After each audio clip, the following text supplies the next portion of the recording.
Welcomes you again in accountancy class. Yesterday our chapter number 8, that was issue of debenture, was in progress, and today we are going to discuss a next topic, that is issue of debenture for consideration other than cash. आपके debenture जो है other than cash से issue करते हैं, तो जैसे हम share करते थे वैसे ही हम डिबेंचर इशू करेंगे। तो आपके 100% सिमिलरिटी वही की वही है, कोई ज़्यादा नहीं है। तो मैं एक इलस्ट्रेशन आपको जो है करके दिखाता हूँ। ये कहता है कि company purchase asset of book value ₹9,90,000 from another company. एक कंपनी ने दूसरी कंपनी के 9,90,000 की जो है वो एसेट से खरीदी थी, ठीक है। और कह रहा कि it was agreed purchase consideration bye issuing 11% debentures of 100 each, कि इनको जो है इनके बदले में 11% डिबेंचर्स 100 ईच का हम इनको देंगे, ठीक है। ये उनका कंसिडरेशन हुआ।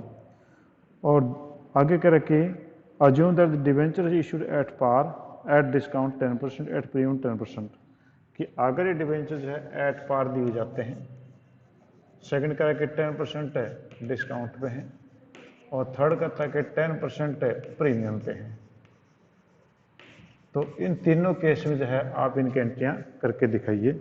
ये जो है ये क्वेश्चन कह रहा है कि अगर आपको 990 की खरीदी है तो पहले में एट पार पे, दूसरे में एट डिस्काउंट है, और तीसरे के अंदर आपका जो है एट प्रीमियम है, ठीक है। तो आप एंट्री करके दिखाइए।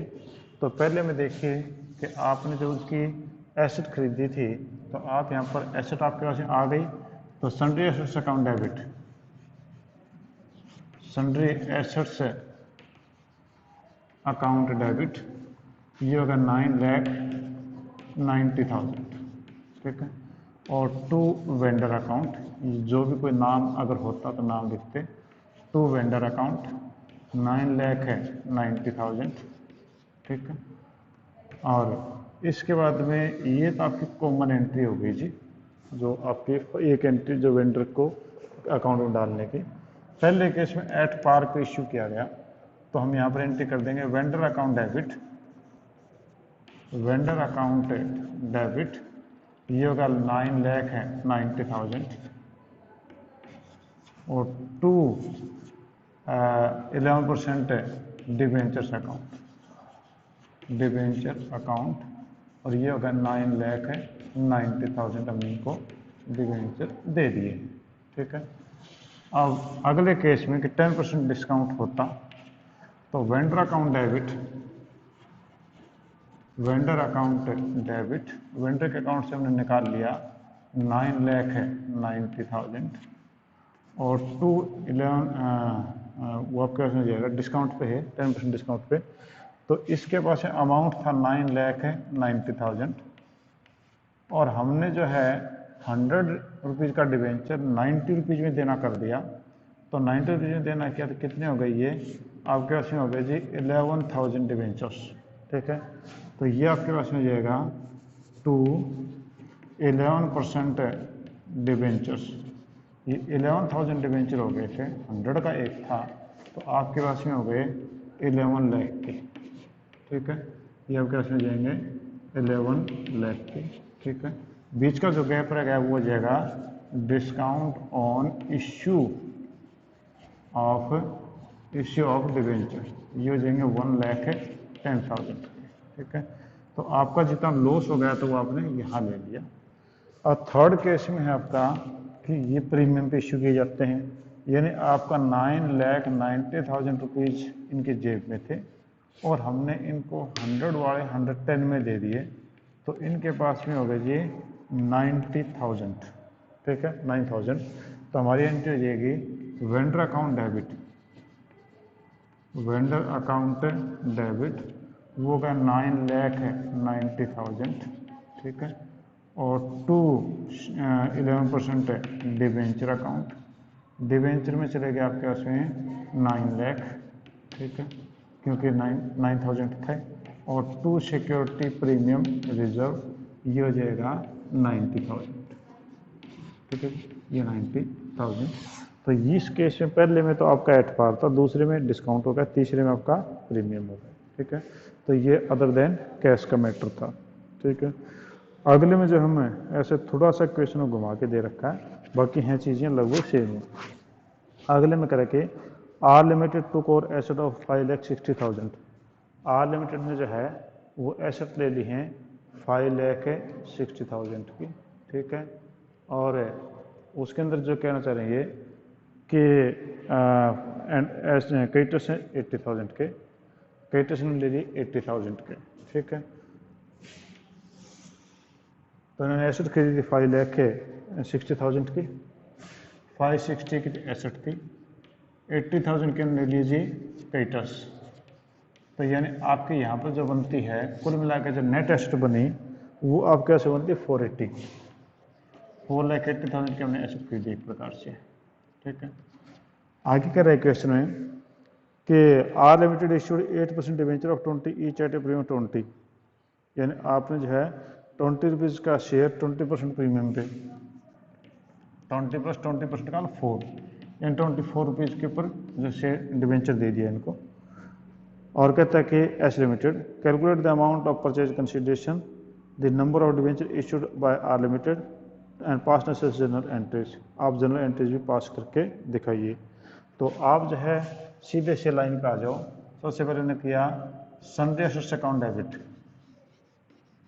सन्ड्री एसेट्स से डेबिट, वो आपके पास में 550, ठीक है।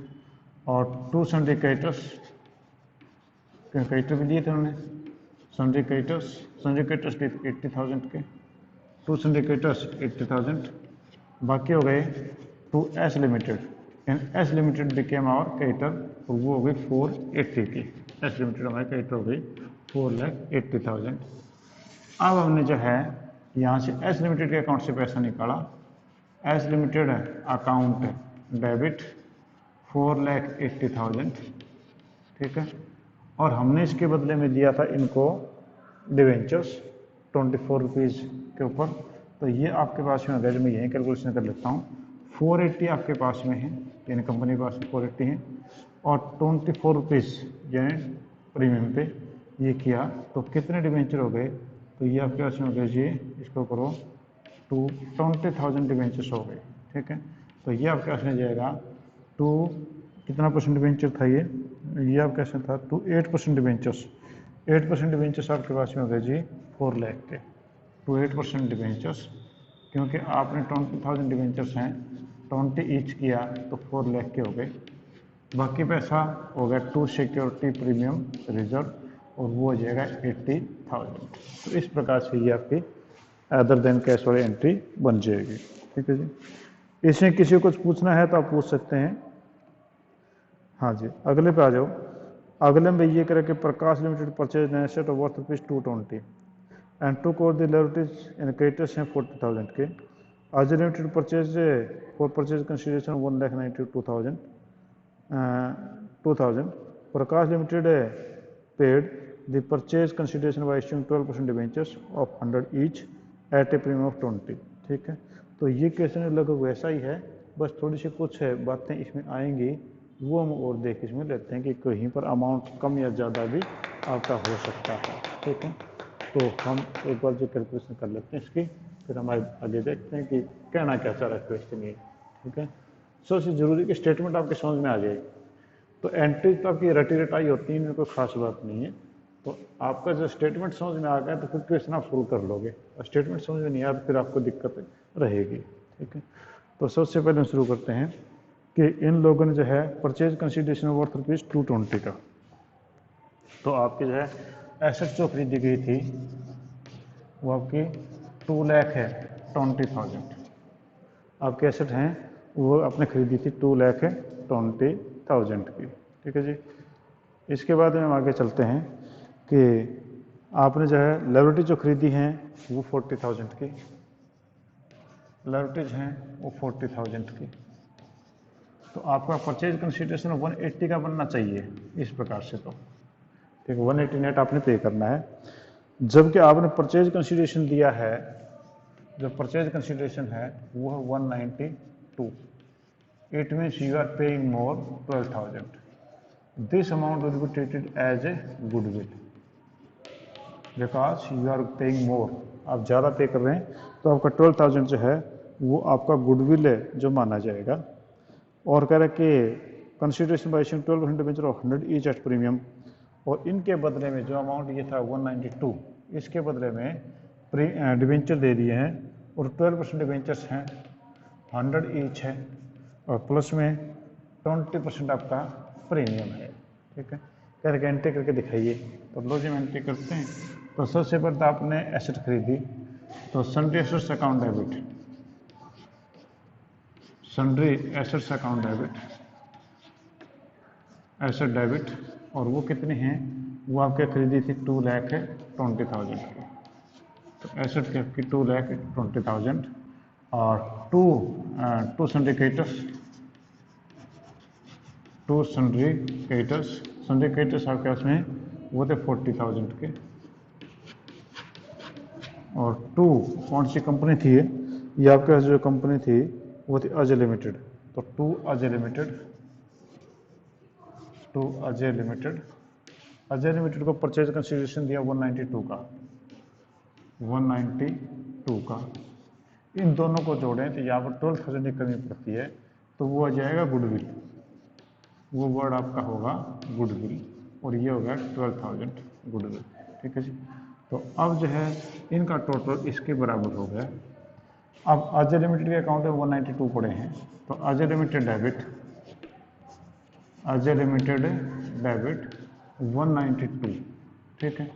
और इसको हमने दे दिया 2, कितना परसेंट डिबेंचर्स थे, ये डिबेंचर्स थे 12%, ठीक है। तो 12% डिबेंचर्स, अब कितने बनेंगे वो देखें हम। तो इसका टोटल अमाउंट है 1,92,000 जो परचेज कंसिडरेशन है। इसको 120 के हिसाब से शेयर दिए, तो ये आप कैसे बनेंगे 1,600, ठीक है। तो आपका यहाँ पर बनता है 1,600 इंटू 100, तो ये आपके पास है 1,60,000। तो बाकी पैसा जो है वो होगा 2 सिक्योरिटी प्रीमियम रिजर्व, और वो आपके पास में गया जी 32,000। ये आपके पास में आंसर बन जाएगा 32,000, ठीक है। तो यहाँ पर भी है आपने जो है एक नया वर्ड आया था, ये आपके पास गुडविल आ गया था, बाकी कोई खास से फर्क नहीं है, ठीक है। इसी प्रकार से अगला क्वेश्चन देखो कि काफ़ी इजी है, इनमें कोई ज़्यादा टाइम वेस्ट करने का आपको फायदा नहीं है। अगले में देखो 12th में Venus limited to core asset of ₹10 lakh, liabilities of 1,80,000। यानी आपका जो है यहाँ पर जो बनता है 820 बनता है, ठीक है, of Kens limited ₹4.760। Venus Limited issued 9% debenture of 100 each at a discount of 5% in full satisfaction of the purchase consideration in favor of Keynes Limited, ठीक है। तो आपने पहले सन्ड्री एसेट्स खरीदी 1 लाख की, सन्ड्री लायबिलिटीज खरीदी 180 की, और 2 केन्स लिमिटेड 760 का पेमेंट की बात हुई थी, और 2 कैपिटल रिजर्व यानी आपने कम पैसे पे करने पड़े। तो जहाँ यहाँ पर गुडविल वर्ड आया था, तो उसके बजाय यहाँ पर कैपिटल रिजर्व आ जाएगा, जैसे मैंने आपको एक जगह पहले बताया था। तो यहाँ पर जो कैपिटल रिजर्व आ जाएगा 60,000। अब उसके अकाउंट में तो केवल 760 ही पड़े हैं, तो 760 निकालो। तो 760 Kens limited account debit 760, discount on issue debentures वो गए हैं 40,000, और 2 आपके पास में जाएगा डिबेंचर्स अकाउंट, क्योंकि उन्होंने डिस्काउंट पे दिए थे। तो आपका जो है 760 को 95 से डिवाइड करो तो 80,000 आपके पास में शेयर्स डिबेंचर्स आएंगे। तो 80,000 इंटू 100 करोगे तो 8 लाख आपके पास में आ जाएगा, जबकि आपके पास अमाउंट पड़ा था केवल 760। तो बीच का अमाउंट जो है वो आपका डिस्काउंट बन जाएगा, ठीक है। तो ये तो काफ़ी जो ईजी सा था। नेक्स्ट जो क्वेश्चन है वो थोड़ा देख लो, उसमें थोड़ा कन्फ्यूजन क्रिएट करने की कोशिश की, बाकी चीज़ें तो वही की वही सेम है जो हमने अभी की है। यानी यहाँ पर एसेट का नाम दे दिया अभी बारिश ने, पिछले में सिर्फ सन्ड्री एसेट्स वर्ड यूज़ किया, और जो सरप्लस अमाउंट है वो हमें कैलकुलेट करना पड़ेगा, सरप्लस या डेफिसिट अमाउंट जो हमें कैलकुलेट करना पड़ेगा। तो ये कह रहे कि आपका जो है Raghav limited purchased running business of Krishna traders sum of ₹15 lakh. तो इन्होंने जो है कृष्णा लिमिटेड का बिजनेस खरीदा था 15 लाख का, यानी बिजनेस खरीदा इन लोगों ने 15 लाख का। इस फिगर को अपने थोड़ा ध्यान में रखना है, ठीक है। और पेबल 3 लाख है बाय चेक, इसमें 15 लाख में से 3 लाख जो है वो कह रहे कि चेक से हम पे कर दिया हमने, ठीक है। और बाकी जो बैलेंस है 9% डिबेंचर्स 100 ईच एट पार, बाकी में 9% डिबेंचर्स दे दिए 100 ईच के एट पार पे। तो सिंपल अभी तो क्वेश्चन कोई दिक्कत नहीं है। पर बिल्डिंग क्या क्या चीज़ें ली इसने, प्लांट लिया 4 लाख का, बिल्डिंग ली 6 लाख की, यानी अब की बार इन्होंने नाम दे दिए। तो नाम दे दिए, सन्ड्री एसेट वर्ड यूज़ करने के बजाय आप इनको यूज़ करो। अगर अमाउंट देखेंगे फिर तो क्या क्या था, plant and machinery account debit, plant and machinery account debit, और वो आपके पास में आया था 4 lakh, plant and machinery 4 lakh. फिर इसके बाद बिल्डिंग 6 लाख, बिल्डिंग आपके पास में जी वो 6 लाख की। इसके बाद में है स्टॉक है 5 लाख का, स्टॉक आपके पास में है वो 5 लाख का। और उसके बाद में डेटर्स हैं 3 लाख के, डेटर्स डेबिट हैं वो आपके 3 लाख रुपीज़ के हैं। और क्रेडिटर्स हैं, ये तो आपके क्रेडिट में होंगे, तो आप जो है क्रेडिटर्स को आप ले लो। तो कई साइड में 2 क्रेडिटर्स,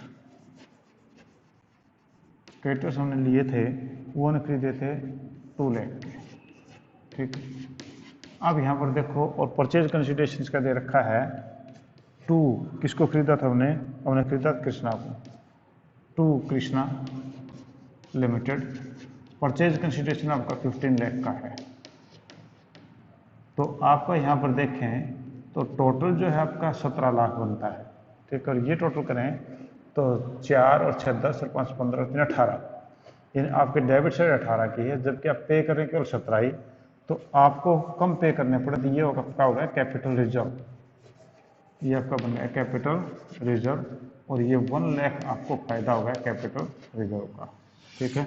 यानी आपको लेस अमाउंट पे करना पड़ा है, तो इसलिए आपको ये फायदा होगा कैपिटल रिजर्व का, ठीक है जी। अब इसके बाद में आगे बातें करें। आगे इन लोगों ने बोला है कि इनको 3 लाख चेक से दे दिए गए हैं, ये 3 लाख चेक से दे दिए। तो चेक से दे दिए तो आपकी एंट्री जाएगी कृष्णा लिमिटेड डेबिट, क्योंकि क्रेडिट ना, तो Krishna limited debit, limited debit 3 lakh, और 2 बैंक, ये आपके पास हो गया 3 लाख। अब जो उसके बाद में बाकी बचे 12 लाख के डिवेंचर्स दे दिए। तो आपके इसमें जाएगा Krishna limited debit, Krishna limited debit 12 lakh, और 9% डिवेंचर्स, ये आपके इसमें हो गए 12 लाख, ठीक है। तो ये आपके पास क्वेश्चन हो गया जी। यहाँ पर अलग चीज़ यही थी कि अब की बार इसने यहाँ पर एसेट्स का नाम दे दिया, तो अपने एसेट्स को लिख लिया, और गैप जो है आपने निकाला कि इसको कितना फ़ायदा आ रहा है, कैपिटल रिजर्व में कितना जा रहा है, ठीक है जी। हाँ जी, कोई क्वेश्चन के अगर आपको कोई प्रॉब्लम है इससे रिलेटेड तो आप मेरे से पूछ सकते हैं, क्योंकि मुझे किसी का रिस्पॉन्स नहीं आ रहा, कोई बता ही नहीं रहा मेरे को कि किसी को समझ में आ रहा कि नहीं आ रहा। तो मेरे को ये लग रहा है कि शायद सारे के सारे जो है ऑन करके और आराम से कोई गेम खेलने लग गए या खाना खा रहे हैं, शायद कोई पता नहीं, देख रहा नहीं देख रहा, मैं अकेला लगा हुआ हूँ, मैं अकेला देख रहा हूँ क्या, मुझे तो ऐसा लग रहा है। चलो मैं मान के चलता हूँ कि आप देख रहे होंगे, ठीक है। आज नेक्स्ट रजिस्ट्रेशन पे आ जाइए। नेक्स्ट रजिस्ट्रेशन में है a company purchase an established business of 4 lakh, payable 130 in cash and balance by 12% debenture, 100 each at a discount on 10%. Generalize the above transaction and purchasing company करना आपने। तो 4 लाख की आपकी जो थी वो बिजनेस था, और 130 कैश में दिया हमने, 1 लाख। जी बोलिए। खड़ी हो गई, नींद में थी क्या अभी? अच्छा 14। तो मुझे तो लग रहा था कि शायद मैं अकेला ही बोल रहा हूँ, कोई शायद देख नहीं रहा, शायद नेट के ऊपर कोई है नहीं, क्लास में कोई है क्या देखने को। तो हाजिरी तो 25-30 होती हैं, और क्लास में कितने होते पता नहीं। तो 14th इलस्ट्रेशन है पेज नंबर 8.16 पे। आपका एक company purchase and establish business of 4 lakh, payable 130 in cash and balance 12% debenture of 100 each at a discount of 10%। तो सारा क्यों नहीं है? ये नहीं है। आपकी बुक कौन सी उठा दी आपने?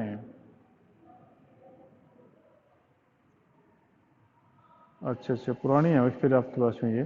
मेरे को लगता है। इससे पहले राघव लिमिटेड वाला था, ये राघव लिमिटेड वाला था। चलो हो सकता है इस नए नए वर्जन में एक और डाल दिया, इंसर्ट कर दिया, कोई बात नहीं, बिल्कुल ईजी। मैं वैसे बताता हूँ कि कंपनी ने एक बिजनेस खरीदा था 4 लाख का, 4 लाख का बिजनेस खरीदा था कंपनी ने, और उसमें 130 जो है वो पे कर दिए कैश से, ठीक है, 130 कैश पे कर दिए। बाकी जो अमाउंट बचा, तो बाकी कितना बचा आपके पास, 4 लाख में से 130 घटा दो तो 170 बचा, ठीक है। 1,70,000 जो है उन डिवेंचर्स दे दिए हैं, 100 इज 10% डिस्काउंट के ऊपर। तो कहता है कि एंट्री करके दिखाइए, तो 230 बचे हैं, 270 बचे हैं, सॉरी। अब हमने जो है सबसे पहले हमने खरीदी थी एसेट्स, तो एसेट्स खरीदे थे, चाहे बिजनेस परचेज लिख दो, तो business purchase account debit, business purchases account debit, हाँ ये क्वेश्चन नया है इसके अंदर, ठीक है। Business purchase account debit 4 lakh, और 2 बंदा कौन था ये, 2 वेंडर, कोई नाम नहीं दे रखा, 2 वेंडर, और ये आपको 4 लाख है, ठीक है। अब हमने वेंडर को जो 130 पे कर दिया कैश में, तो वेंडर डेबिट 130 और 2 कैश, हमने कैश पे कर दिया 130, ठीक है। अब बच गए 270, तो वेंडर के अकाउंट से निकाल लो, तो वेंडर डेबिट 270, और इसके वजह से 270 पड़े हैं, और इसको जो है डिस्काउंट है जो दिया वो 10% है, तो 90 रुपये का आपका डिवेंचर बना, 90 का बना, तो आप इसको कर लो, तो यह आपके पास में बना जी 3000, ठीक है। 3000 आप कैसे बने, तो आपकी एंट्री हो जाएगी वेंडर अकाउंट डेबिट, ठीक है, और 2 डिवेंचर्स, डिवेंचर आपके 3000 डिवेंचर्स हैं इंटू 100, तो आपके 3 लाख के बन गए।